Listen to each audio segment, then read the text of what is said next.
horn through college. In the chorus with it.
Welcome. Thank you, Jen Marie, and all our instrumentalists and choir, and welcome to our service. We are the Rogue Valley Unitarian Universalist Fellowship, or RVUUF, in Ashland. My name is Zoe Laidlaw, and I'm a part of RVUUF because I love being with people who are committed to being their best and doing good work, both individually and collectively. I'm really glad to be part of this community. Before we start the service, we have an announcement from our board president, Donna Barrett. Good morning. Good morning. Well, as you may have noticed, RVUUF is in the midst of fundraising. The fundraiser is going on right now, as you know, and we have many great community building activities. This is helping to fund this year's budget. We're also preparing for the next year, the next fiscal year. So on March 30th, we'll kick off the pledge drive to fund the 25-26 budget. Back to the fundraiser, which is right now, right after the service. We hope you will bid generously, if at all possible. Thank you.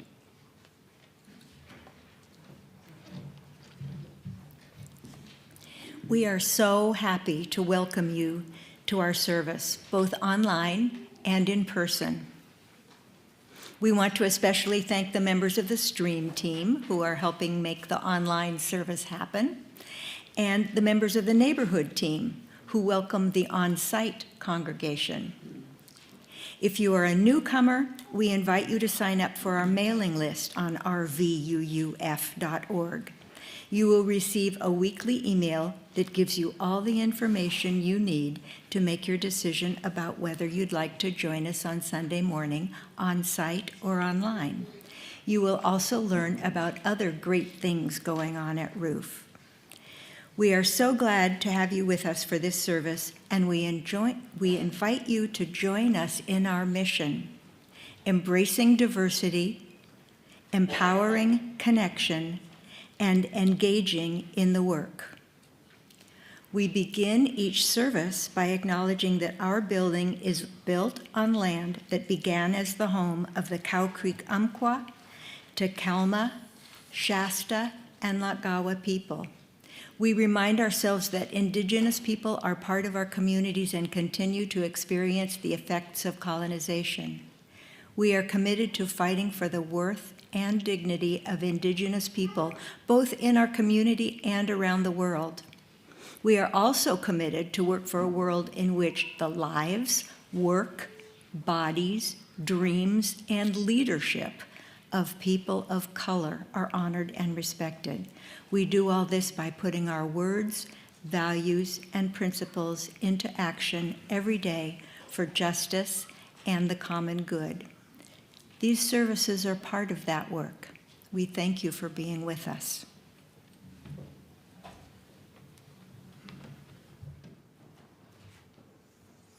Good morning. Am I on or off? You're on. I'm on? Now I'm on. Okay, good. I'm the director of music here at RVUUF, and for those of you who might be visiting today, you would usually see our minister, Reverend Sean, up here, but as is customary for you churches across the globe, we offer sometimes something different on Sundays. And that gives our minister a chance to be off and to relax. As in all music services here, you are invited to enjoy and participate as the Spirit moves you. Clapping out loud, a hollered amen, moving to the music, all is encouraged.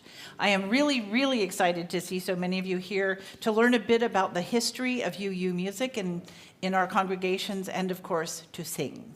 And on top of that, attend our big fundraiser auction after the service, which is the best opportunity to find events that will help you meet other people, make friends within this community, have fun, and support our current year operating costs. Our opening words this morning are from Reverend Sean Van Dresser, and they really speak to our topic today. That was Susan Dresser. Let us sing the music of imagination by which we know one another and learn the lives of eras gone by. Let us sing the magic of creation by which we build the world of our soul and teach its wisdom to others, young and old. Let us sing the magic of our lives together, holding and shaping by the movement of breath from heart to lung, all new life that is to come.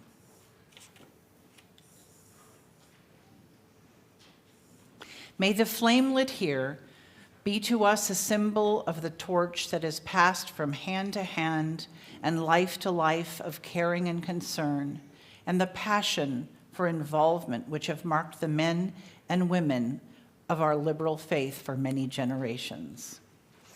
Let's sing our first hymn today, which is number 346 in your gray hymnal, Come Sing a Song with Me.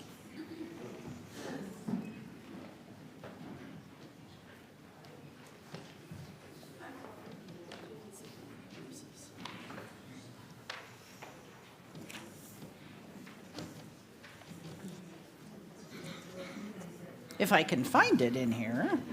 Should have marked it. Oh, here we go. Come sing a song with me. We're going to sing just the first verse because we have a lot on the menu today.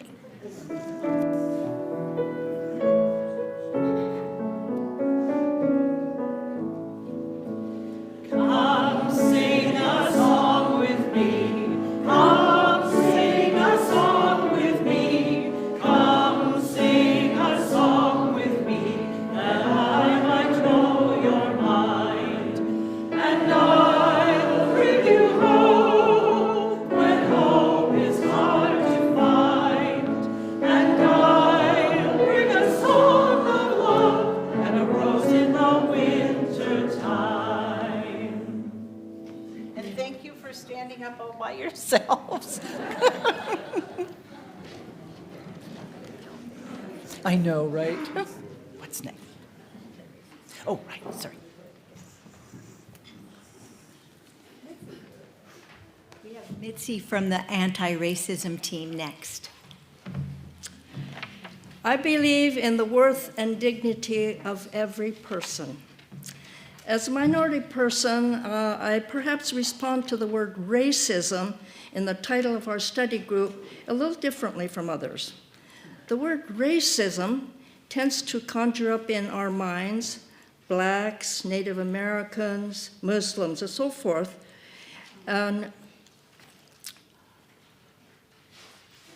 However, most of you who consider yourselves whites may be surprised. I know of 2 women in this area who wrote books. One was a history teacher at Ashland High School, and when she retired, she decided to look into the genealogy of her family. And she discovered that her great-grandfather was a black Southerner from the Deep South. So she pursued that study to the point where she went to the Deep South to meet her black cousins and relatives. So you may have some black, yellow, or red blood in your veins and don't know it. My awareness in our subject of study from my minority point of view makes me want you to consider that the word racism is too narrow. If you truly believe in the worth and dignity of every person, maybe anti-anybody or anti-everybody as a study team would be more appropriate and inclusive. My first awareness was awakened in college when I had 2 friends, one, Nancy, who was Jewish, and she invited me to her home in Portland for the weekend. And before dinner, her mother got on the telephone and said to her neighbor, "Come on over after dinner.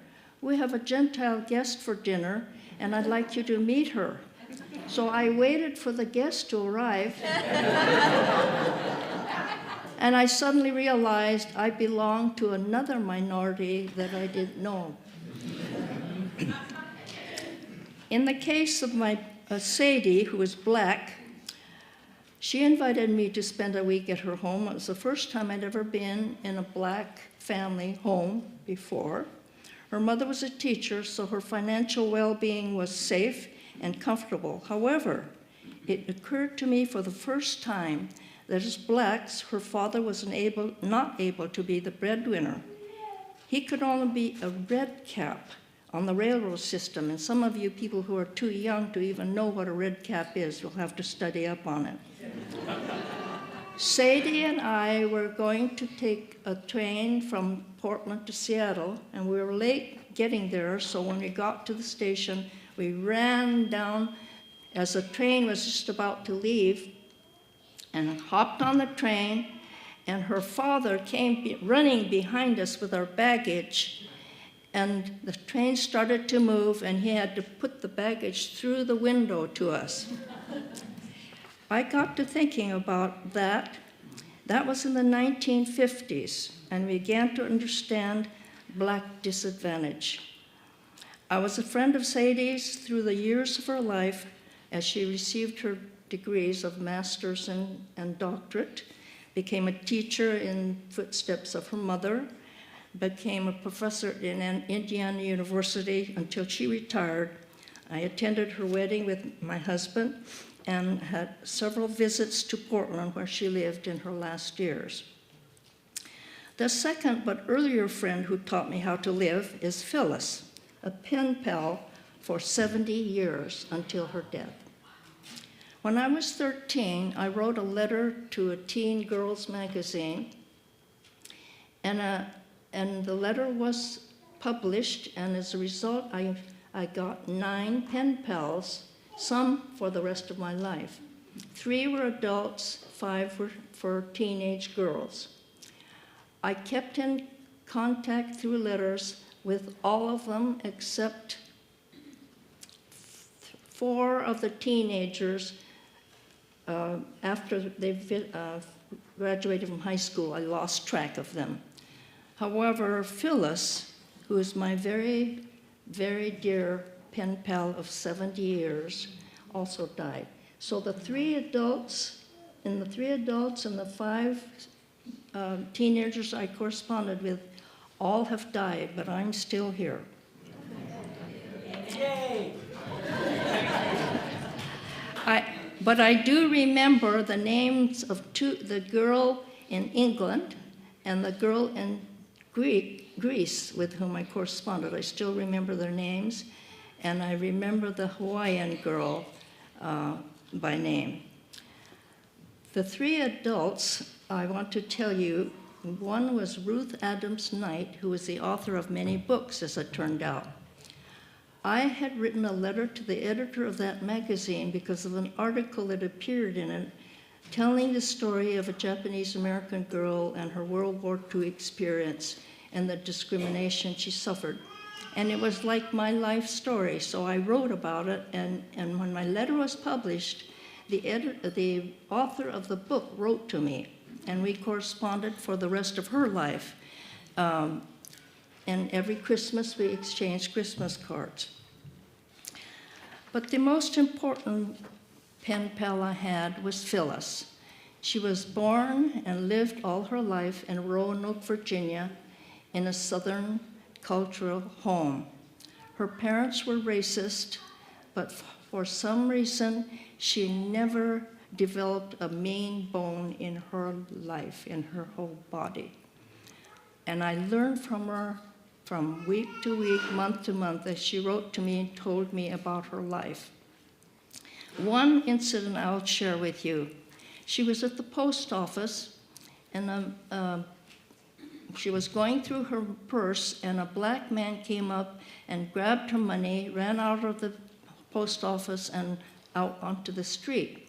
She followed him, knocked him down, and the police came and took him to the police station and her for her testimony, and they wanted to jail him, and she said, "Don't do it." And they said, "What were you thinking? He's twice your size, probably 200 pounds. And Phyllis was my size, as I learned when I met her the one and only time later. She said, "Don't do that. He took my money. I just wanted my money back." And so she told the police to let the man go. And she said, "He probably needed the money worse than I, but I wanted my money back." That's the kind of person she was. When I visited Roanoke, Virginia for the first time, I was probably 37 years old, so I'd been corresponding with her over 20 years. And I met her and her husband and her daughter. I was traveling with my husband and 3 children on our way to Europe. We stayed there for 2 days. I can't explain to you how she could be the way she was. I guess she believed in worth and dignity of every person. So, what is this leading to? I encourage you to make opportunities to meet any and all people you come into contact with, and even make moves to make those things happen. In most cases, it is you who must initiate the interchange or encounters. You can only benefit from the attempts to honor the worth and dignity of every person. I reached out this week to 2 persons from North Carolina. I went to a play at the Shakespeare Theater, and after the play, I spoke to them in the ladies' room afterwards. They offered to give me a ride home when they found out I had walked, and I said, "No, I'd rather walk." And they said, "Can we walk with you?" So they walked home with me, and the next day they drove by my house before leaving town, where we exchanged names, addresses, and family stories. And I found out one of them had the same birthday that I have, so we decided we're going to celebrate it together with the rest of the world on Juneteenth. And the other woman had a Korean grandmother, which I could not discern from her physical. So anyway, we light a candle to these thoughts. Thank you. Thank you, Mitzi. Thank you, Mitzi. And it is our practice to light a candle each week for peace. We take this moment to call to mind our commitment to peace of mind, peace in our homes, peace in our communities, and peace in the world. We pray for the power to be gentle, the strength to be forgiving, the patience to be understanding, and the endurance to accept the consequences of holding on to what we believe to be right. May we put our trust in the power of good to overcome evil and the power of love to overcome hatred.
Today. So I'm going to invite all of the kiddos that are here to stay for a minute and listen to this piece, and I think you'll really like it. And then afterwards, you can go to your classrooms with your families, but you'll really like the choir singing, and Ulysses is going to play the flute, and Brian is going to play the drums. So watch over there. Okay, there we go.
So today we gather to reflect on a vital part, what you just heard, music, our shared spiritual life.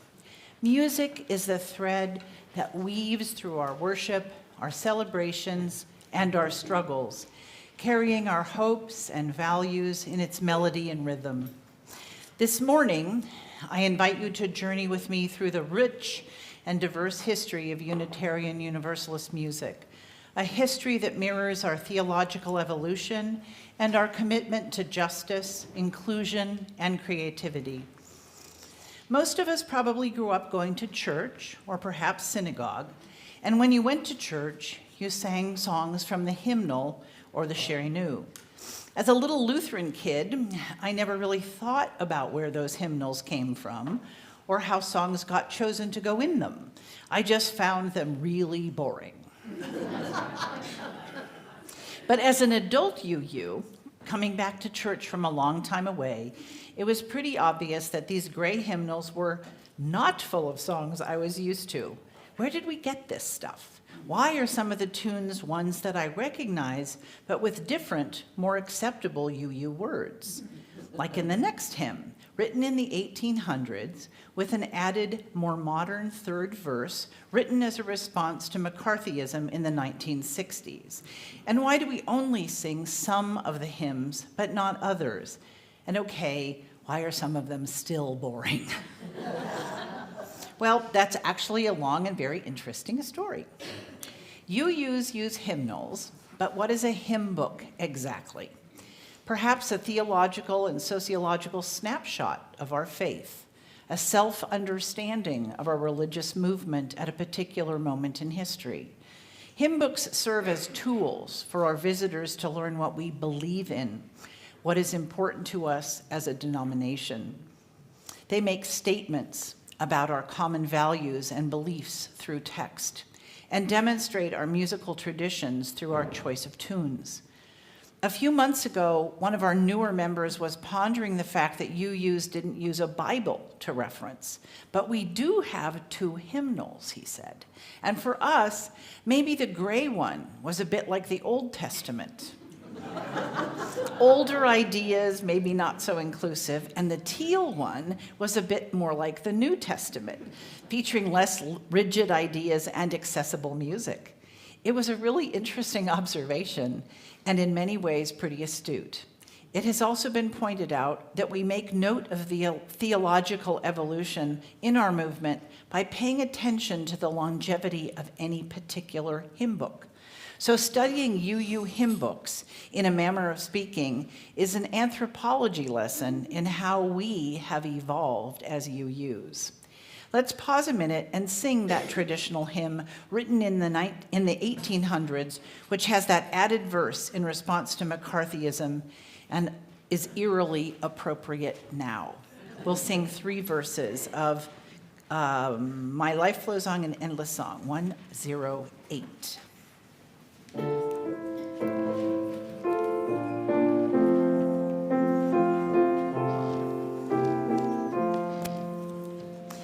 My life flows on in endless song, a lover's lamentation. I hear a reel of far-off hymn that plays on new creation. Through all the tumult and the strife, I hear the music ringing. It sounds an echo in my soul. How can I keep from singing? What though the tempest round me roars, I know the truth it liveth. What though the darkness round me close, songs in the night it giveth. No storm can shake my inmost calm, while to the rock I'm clinging. Since love reveals in heaven and earth, how can I keep from singing? When tyrants tremble as they hear the bells of freedom ringing, when friends rejoice both far and near, how can I keep from singing? To prison cell and dungeon vile, our thoughts to them are winging. When friends by shame are undefiled, how can I keep from singing?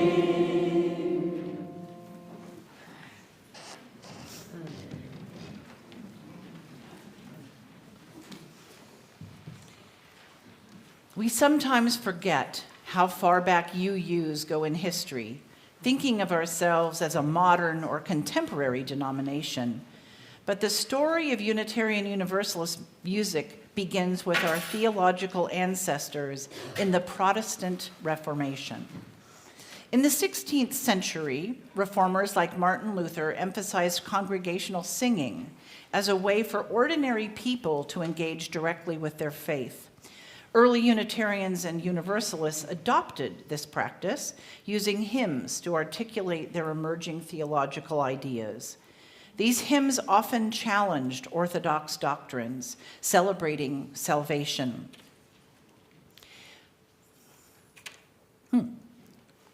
I missed a word. I was going to say, what? No. These hymns often challenged orthodox doctrines, celebrating the unity of God, the inherent worth of every person, and the promise of universal salvation. Please stay seated and sing the first verse of number 20 in your gray hymnal, Be Thou My Vision, as an example. This way it's easier on our knees, isn't it? Be thou my vision.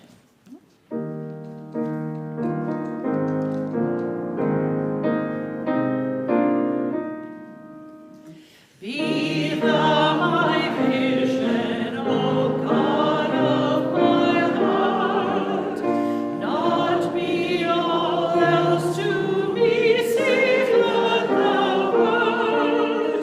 Thou art as thought by day or by night, waking or sleeping, thy presence my light.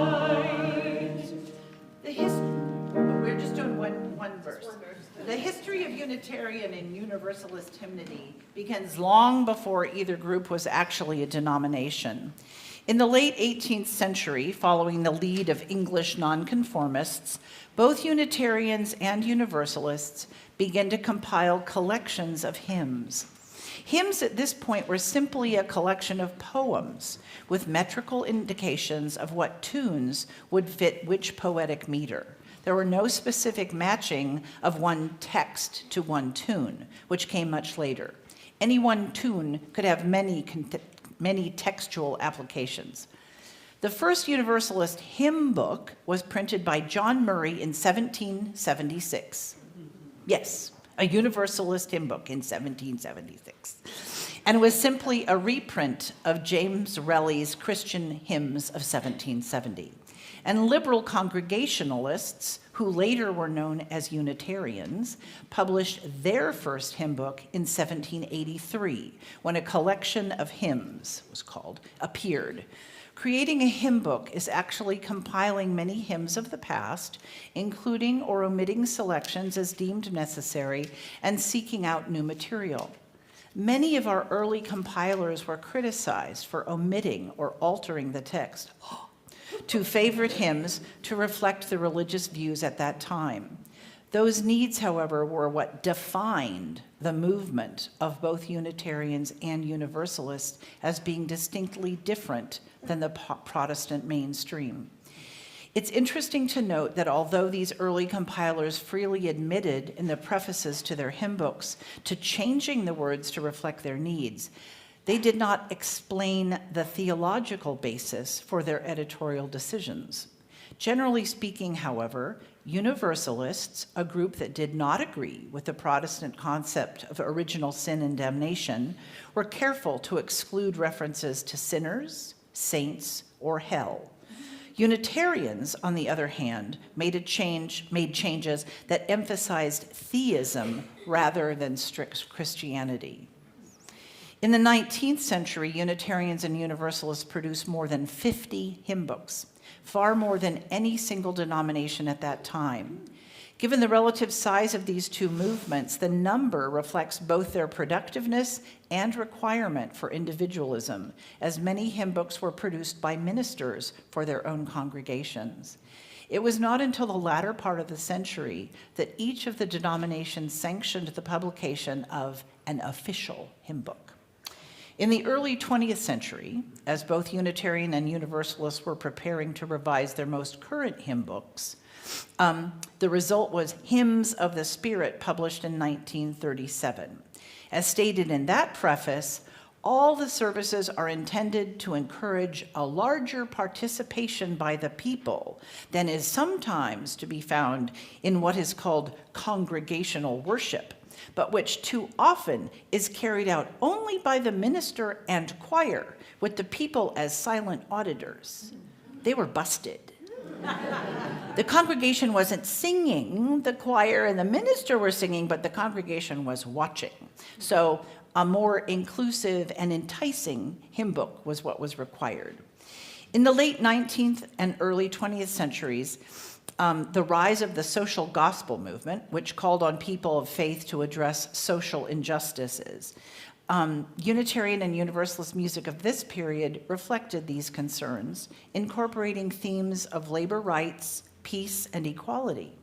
Hymns became a rallying cry for justice, uniting congregations in their commitment to social change. Let's hear an example. Number 151, please stay seated. I wish I knew how.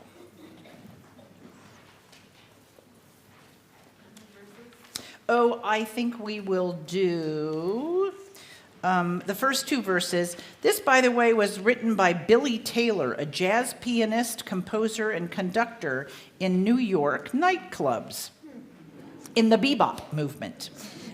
And it was written for his daughter. I wish I knew how. Two verses. Here we go. You can wiggle.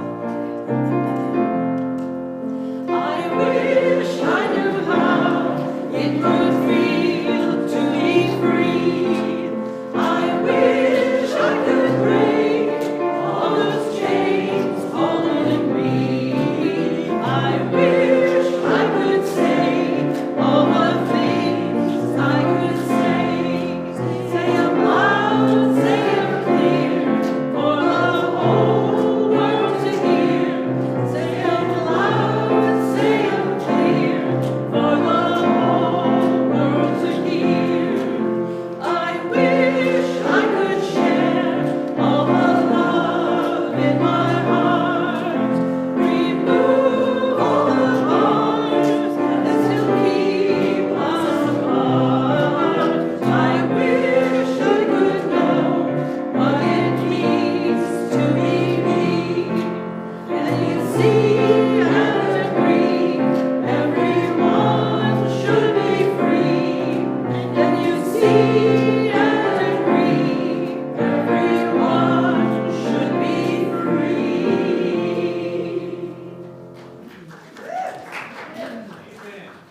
As Unitarians and Unitarianism and Universalism took root in the United States, music played a central role in shaping and expressing these movements.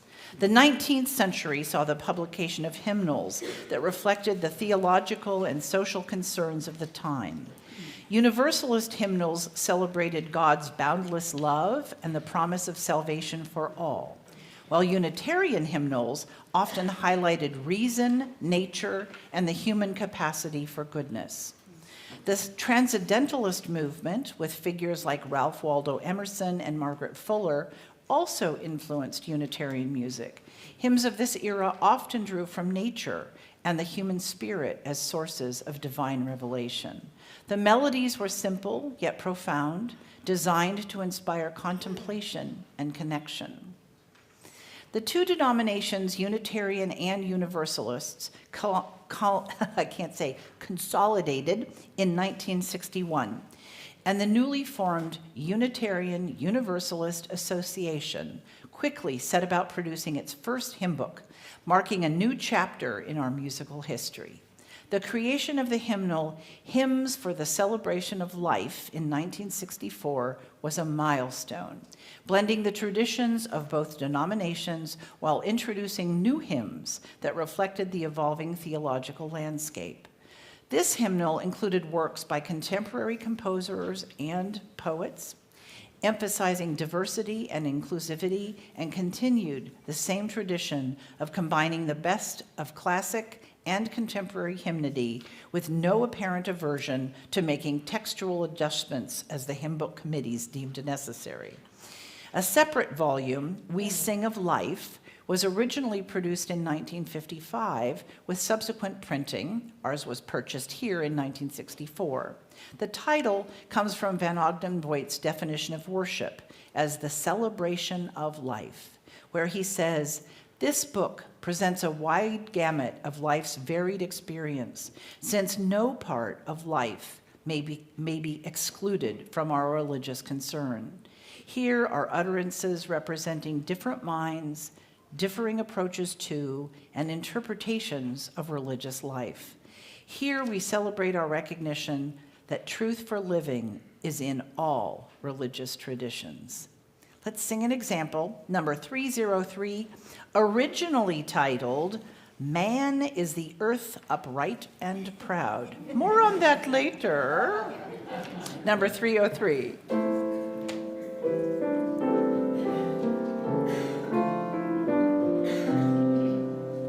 We are the upright and proud, in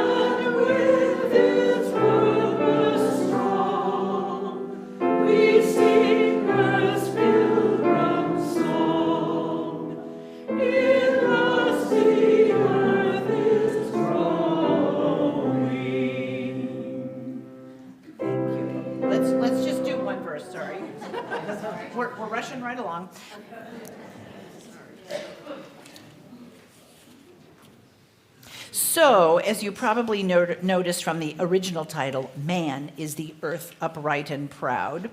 The original text to this tune, of course, was Martin Luther's A Mighty Fortress is Our God. Says, man is the earth upright and proud, in him the earth is knowing. Needless to say, there soon came some discomfort and resistance to some of the wording in hymn texts, such as this and many others in the 1955 hymn book. The women's movement and the growth of feminism in the 1960s brought attention to issues of gender and language on an unprecedented scale.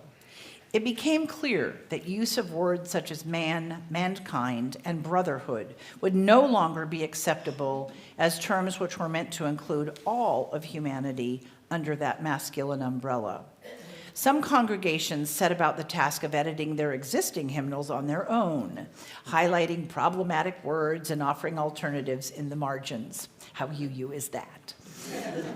The concern with language extended beyond references to humankind. Many felt it was unacceptable to continue referring to God in gender-exclusive language, and thus sought thorough revisions of our liturgical language as well. The UUA's Commission on Common Worship offered several paperback versions of revised hymns from Hymns for the Celebration of Life, recognizing that the unfolding concern for inclusive language reduced the usable portion of the hymn book from 327 to 58. Two editions of the New Song Book, the first in 1979, the second in 1982, reflected not only changes in gender terminology, but also, particularly in the 1982 version, more sensitivity to social issues, such as class distinction and oppression, and the exclusive use of English. We're going to sing an example now. I think we should all stand up again. Number 305, De Colores. We will sing the first verse in English and the first verse again in Spanish, which is handily written down at the bottom.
From the preface of the 1979 edition of Hymns in New Form, the history of hymnody is a history of amending and altering words and music to fit current needs.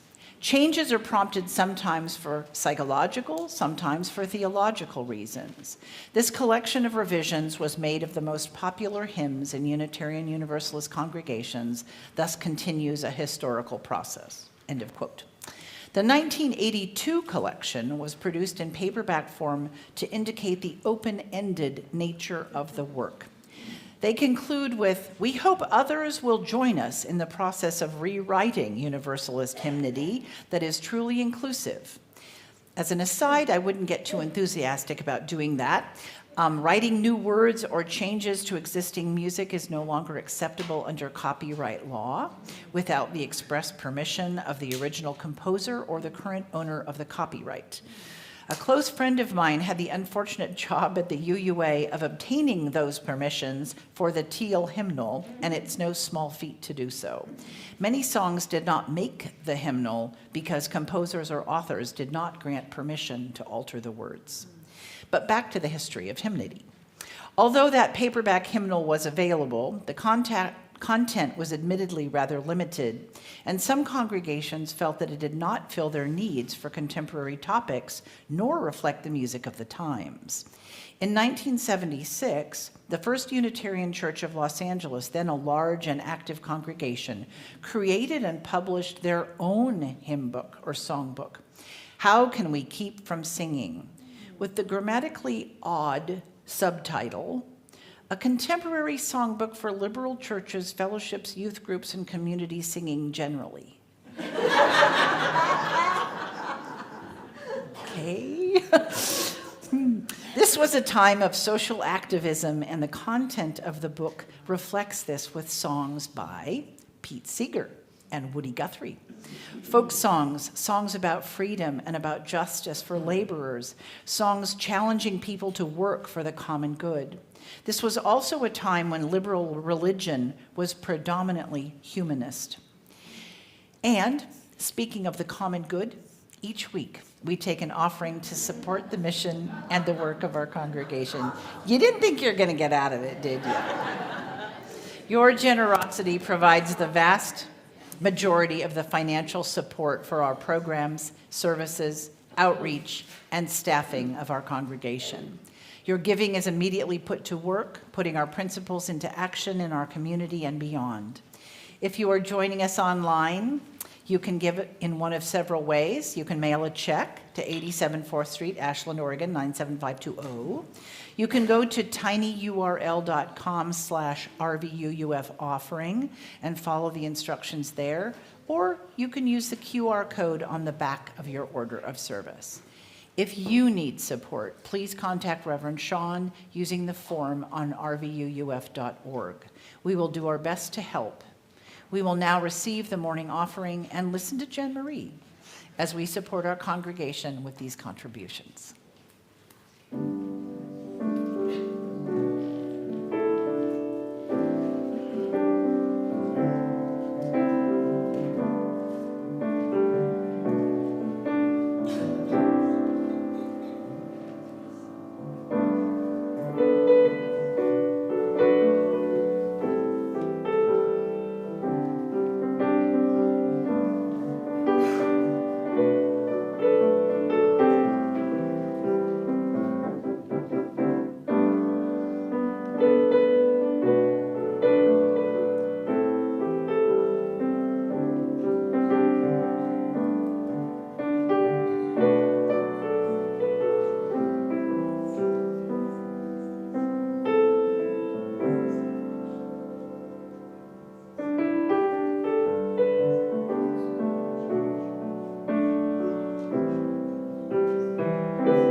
That's a little busy, so I'm going to tuck them under here. Thank you, everyone, for your generosity this morning and in all the ways that you give back to this community. You know what I say, it's always good in a UU church or fellowship if we can be as generous with our treasure as we can with our opinions.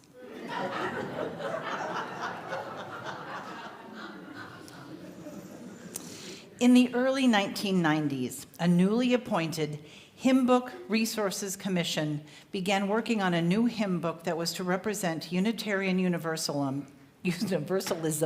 into the 21st century. Your gray hymnal that you've been using all morning, Singing the Living Tradition, published in 1993, builds on the best traditions of previous hymn books, is conscious of language issues, and makes a pretty bold step forward in the explorations of words and musics of cultures not generally associated with the movement. Though some smaller publications had begun to include hymns or songs from various cultures mid-century, Singing the Living Tradition was the first standard denominational hymn book to include songs from Unitarians in Eastern Europe, spirituals from the African American tradition, folk and popular songs, music of major non-Christian religious traditions, and chants and rounds gathered from the various traditions of the world. Let's sing verses 1 and 2 of number 201 in your gray hymnal. You can stay seated.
At the same time that this new hymnal was in development, the UUA adopted our currently accepted purposes and principles, including respect for the interdependent web of all existence for which we are a part.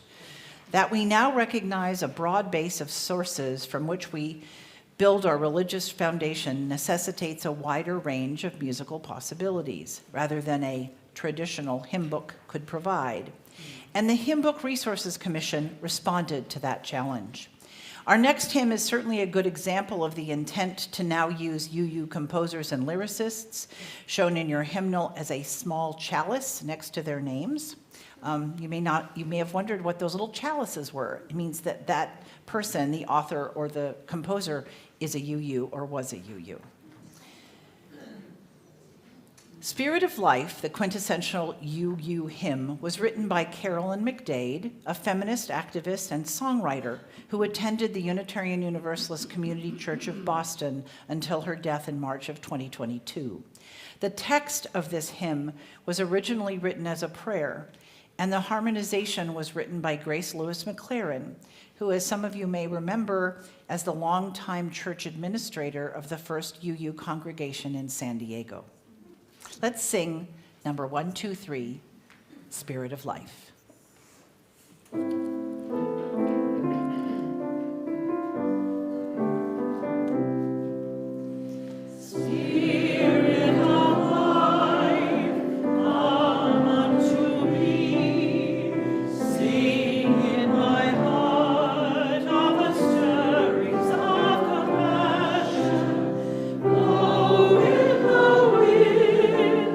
Rise in the sea.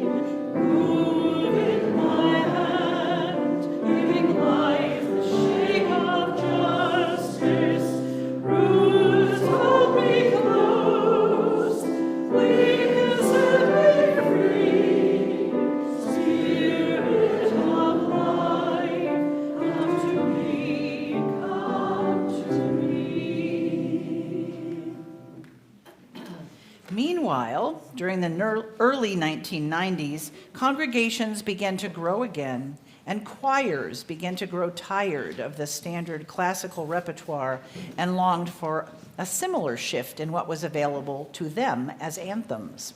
About this same time, the UUA, realizing how difficult it was to find choral music suitable for our congregations, published a suite of choral music by UU composers. From personal experience, this was not terribly successful. Most of them, frankly, were just weird. One, however, was the vehicle responsible for drafting me back into conducting after almost 20 years. I had sung with the Conejo Valley UU Fellowship in Thousand Oaks as a soloist, when the musical director, also their pianist, drafted me to conduct because she had found a piece, Wake Up, by Doris Clevenger, and wanted the choir to do it. But it had rests. So she was afraid it would fall apart without a conductor. A rest is when you stop singing for a beat or two. That was the start of my 15 years there as the choir director. That congregation was mirrored in other parts of the U.S., and many of the other UU congregations began to loosen up as well, to realize that church music didn't have to be boring, old-fashioned, or in straight meter of 2 and 4. Dead white guy music was on its way out. As young adults began to join congregations once again, bringing a freedom about worship and new music to doing church. This is not to say, in discussion with other directors at that time, that this was always the norm, as classical music was still often performed more often than not in some congregations, where Sunday music services like those I did in a previous church called Singing the Blues or the Gospel of the Beatles would not have seen the light of day. But the trend did begin to move in that direction. And there were crusaders. Indeed, Bill Sinkford, then president of the UUA and now retired from First Church in Portland, was a strong presence in propelling UUs forward into freer and more fulfilling worship by commissioning the hymnal supplement, Singing the Journey, your teal hymnal. Singing the Journey was intended to not just reflect where we had been or where we are, but finally where we are going as a denomination. These pieces invited us to explore new musical styles and deepen our connection to global traditions. From gospel to folk, from chant to jazz, this music embodies the richness of human experience. Let's sing one example. Let's stand up and sing one verse, 1015.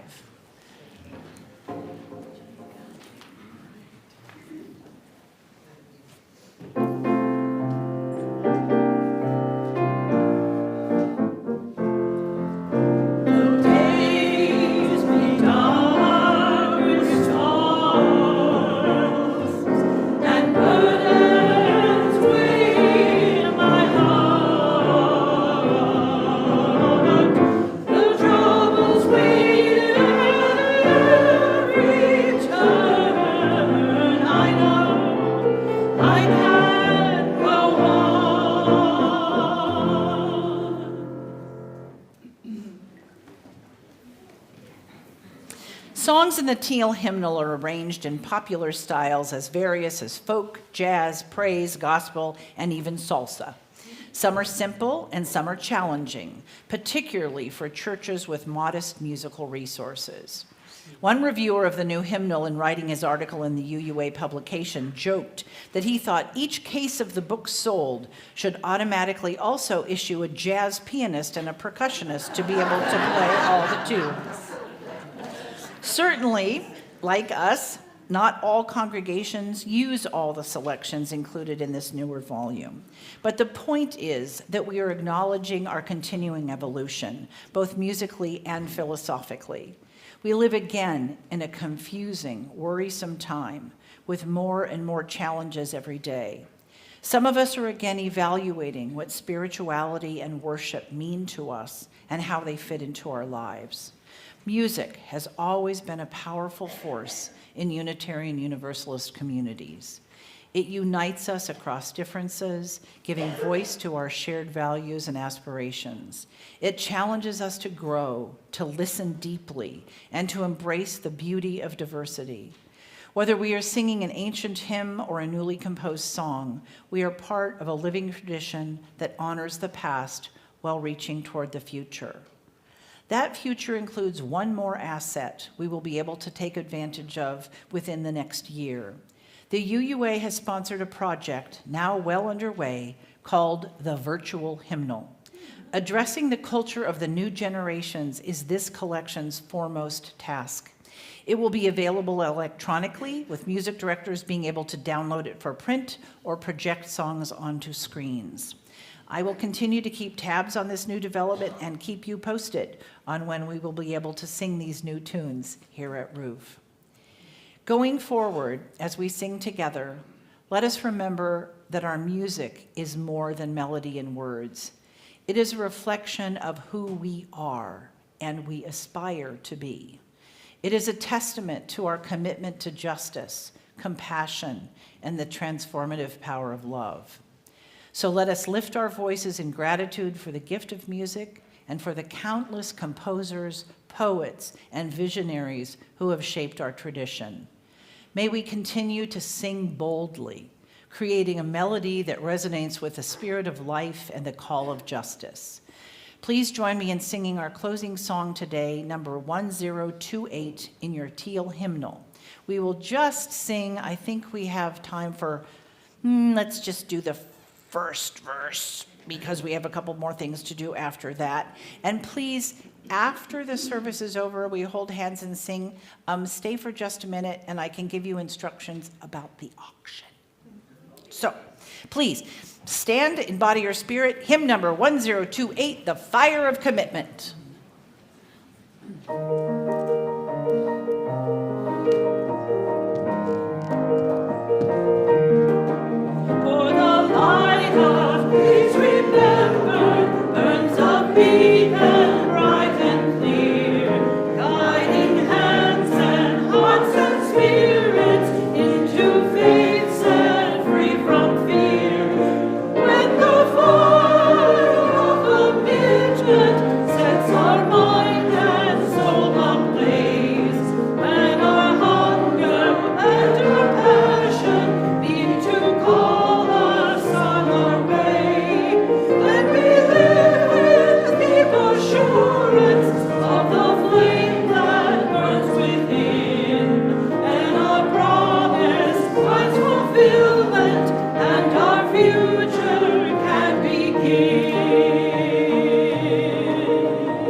And now, may the rhythms of our coming together, the melodies of our worship, and the harmonies of our farewells make musical our living, soothe our spirits, and uplift our souls this day and into the beckoning future. Please remain seated or dance if you wish for the choir's last tune, Amani Atupe.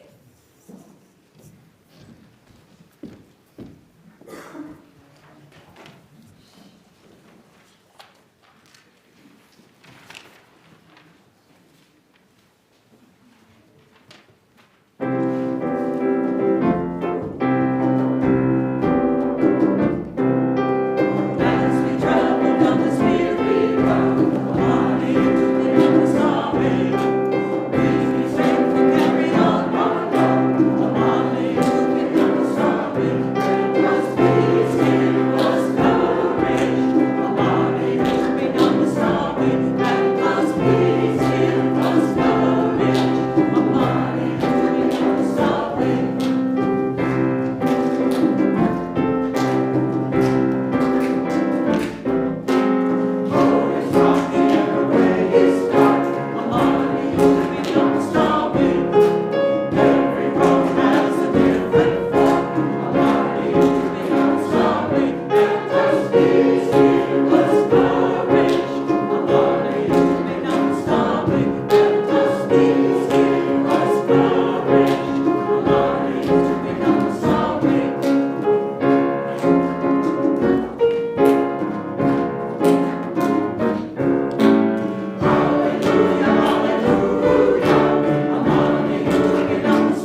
Before we, oh. My unsacred moment. Before we sing ourselves out, I would like to acknowledge our musicians today. Choir, please stand. Go.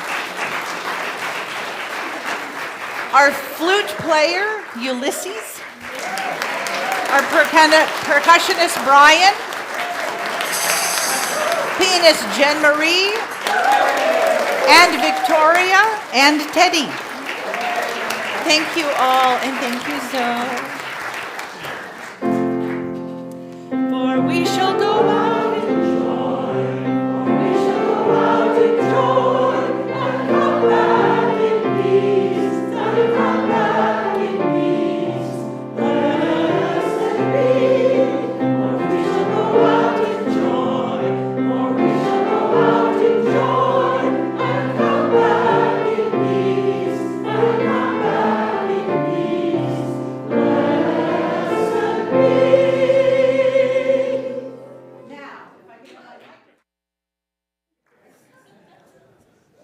So, hopefully you all have a bidding number. You're not bidding by name, you're bidding by number. So make sure that you scoot out to the in front of the entrance. If you don't have a bidding number, get one. And for those of you who do have a bidding number, you're invited to come and look at the items on display here. I think there are items 1 through 24 or something. Otherwise, if you don't want to look at items for display, head on out to the side yard where bidding starts promptly at 12. We still have a few minutes to go, yeah. And so make sure you get your bidding number, coffee, food, and thank you to the neighborhood team who brought extra food so you guys can all have a bite to eat before you go bid. So thank you. Have fun. Bid big.